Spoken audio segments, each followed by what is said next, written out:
Good morning. I want to start with giving a proper visual description that I chickened out on twice now. Once was last night and now was already this morning. I have crooked teeth from a lack of access to dental and medical care as a child in the Ozarks. I have short hair as a habit from working in hot kitchens. And I'm wearing cowboy boots because they remind me of my grandpa. But they're the cheap knockoff kinds that I got off Amazon. They have like a little chip in them because they're not actually dyed leather.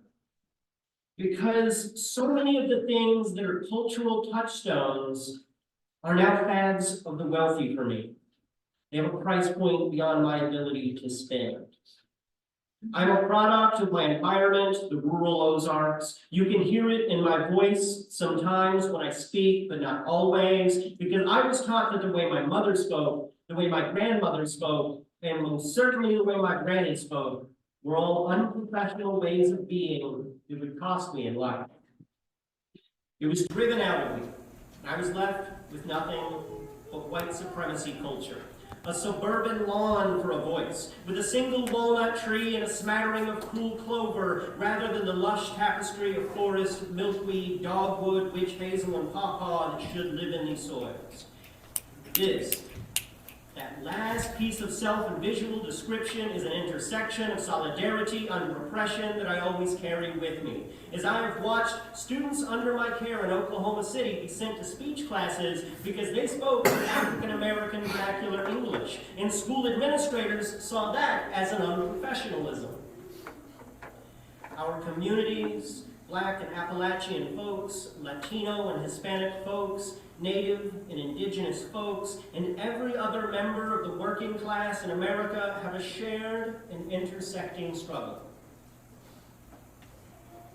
The following words come from God Bless the Callous by Bell Townsend. I come from a lineage of rural Kentucky workers who died in dangerous coal mines by profitable addiction, in rich man's wars, and by their own calloused hands and guns.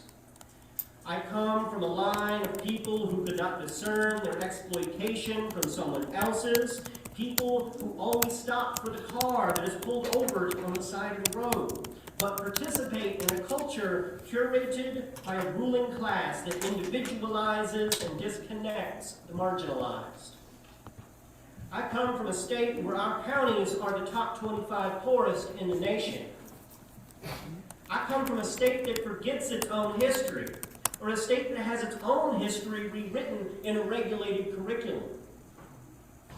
My home is a convenient scapegoat, and our people are easy targets who are impossible to defend.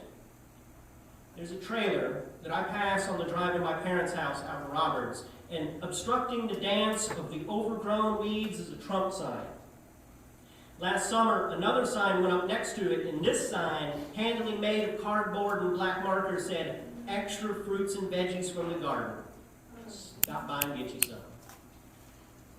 Buckets of fruits and vegetables were overflowing, and their first thought was to give. I left their home with a basket of red, juicy tomatoes, and I could taste the care that went into their cultivation. I still have an ache the size of Kentucky in my heart from seeing those signs next to each other. How often do we contradict ourselves without ever knowing? It is impossible to defend so many people where I came from, and yet they have been left defenseless for centuries against an economic system that is relentless and cruel and created by our own hands. I saw more goodness in the bluegrass than I ever did in the blue states. I know that it is impossible to encapsulate centuries of class struggle in a poem, but I would rather badly defend someone than not defend them at all. I have heard that we are stupid for voting against our self-interest, and I know how hard it is to actually vote in my state. I have heard that we are willfully uneducated, and I have seen our artificially low property taxes create an underfunded school system. I have heard criticisms from the experts, but I have seen nothing but classism in disguise as neoliberal conjecture. You cannot understand where I came from if you're not also from there. I mean that words fail. Nuance exists, and the enemy is never who you are taught to hate.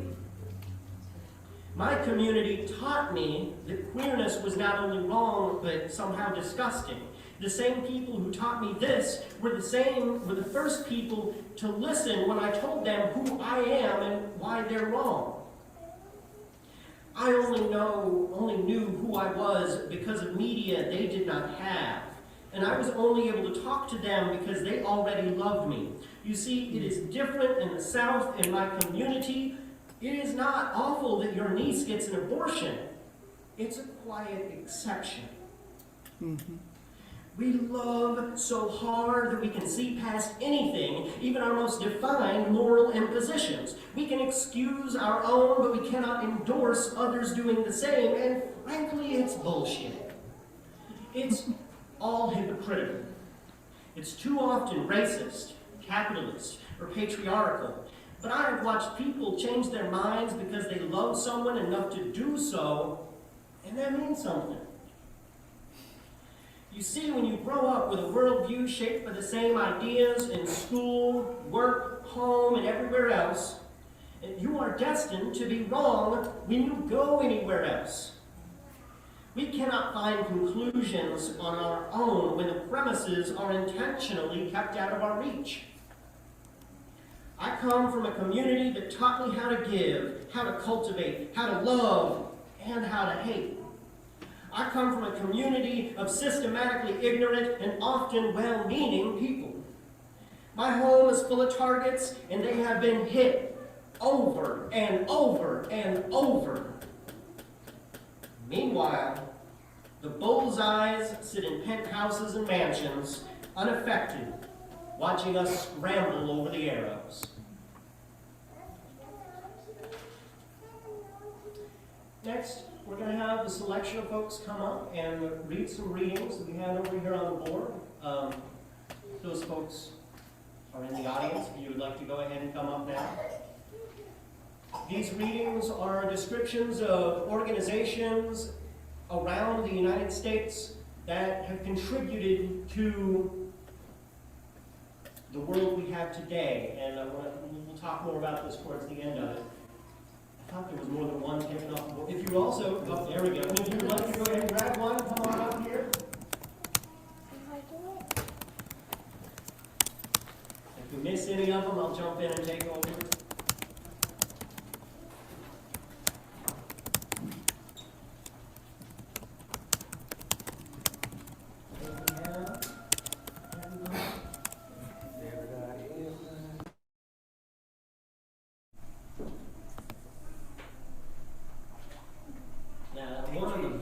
All the way in the end, that will have to relax. But other than that, it doesn't really matter. Still being recorded.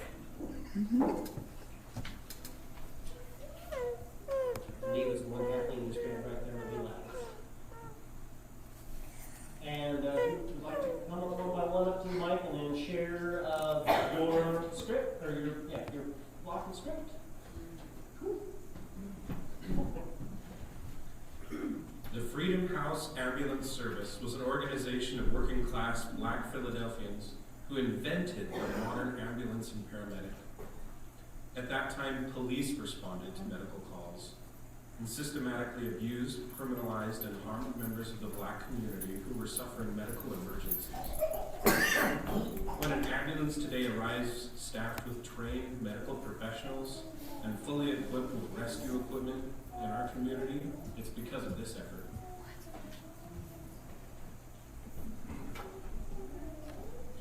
In the late 19th century, the average work week for a factory worker was 100 hours. On May 1st of 1886, the industrial workers of the world, anarchist, socialist, reformers, and laborers came together in Chicago, and 35,000 workers walked off the job in support of an 8-hour workday and 5-day work week. The weekend was born in that movement.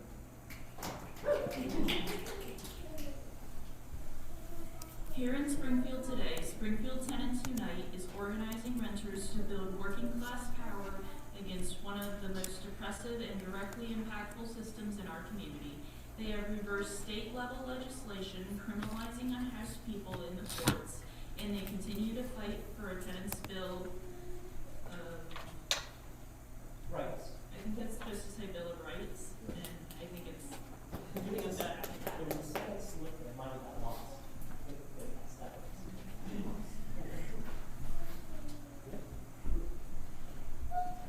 I just realized mine has a, I'm actually gonna read it after this, because I know where it is. The Young Lords were a Puerto Rican community organization addressing issues that faced their New York community. When municipal trash pickup refused to collect trash from Spanish Harlem, they loaded it into trucks and dumped it into the streets of wealthy neighborhoods. Because these efforts, poor and working class communities in cities around the U.S. have more equitable access to reliable trash collection. When members of their community were disappearing into the medical system, children were returning from hospitals with lead poisoning, and women were being sterilized without consent, they took over a hospital.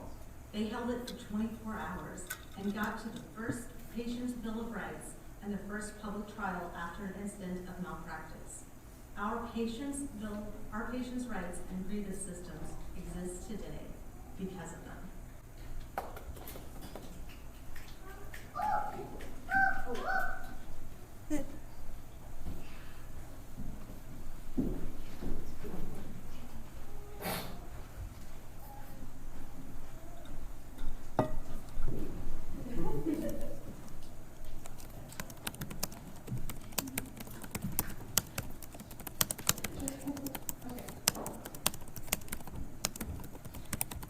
All of these collections of people and communities, often engaging in seemingly small actions, serve as examples both of how we can impact our communities and of how our world has been shaped by the efforts of revolutionaries.